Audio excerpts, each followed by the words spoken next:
qui agit avec modestie. C'est-à-dire, il ne se sent pas supérieur aux autres. Je suis le meilleur. Toi, tu ne connais rien. Même si c'est vrai, c'est possible que ça soit le meilleur dans un domaine. Mais le modeste ne le dit pas. Le modeste ne le montre pas. Le modeste agit toujours avec retenue. Tout simplement parce que il sait que c'est ainsi que Dieu va l'élever.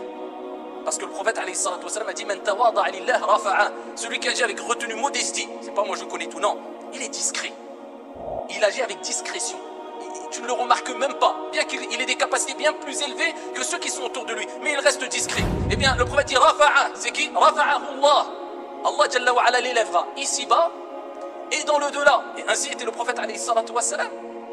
Le prophète sallallahu alayhi wa sallam, c'est celui qui a toujours agi avec modestie. C'est celui qui, quand la personne venait le voir en tremblant, par respect vis-à-vis du prophète alayhi salatu wa sallam, il disait calme-toi, calme-toi, je suis juste le fils d'une servante ici qui mangeait de la viande séchée à Médine. Donc c'était quelqu'un de très modeste. Et il n'a cessé de se rabaisser, pas par faiblesse. Attention, la modestie, ce n'est pas une faiblesse. C'est une qualité, c'est une force.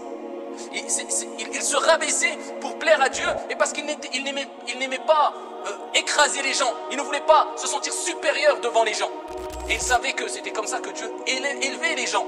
Et le prophète alayhi salatu wassalam n'a cessé de vivre avec cette modestie. Tout au long de sa vie, eh bien, nous retrouvons la modestie du prophète alayhi salatu wassalam qui nous donne de grandes leçons aujourd'hui ou au jour où beaucoup d'entre nous aimons être les plus avancés, les meilleurs, les premiers. Peu importe les causes, je dis. Parce que quelquefois être le premier, c'est bien. Peu importe les causes, quitte à même faire du mal à autrui, on est prêt à le faire. Illa man rahim Allah, sauf celui à qui Allah fait miséricorde.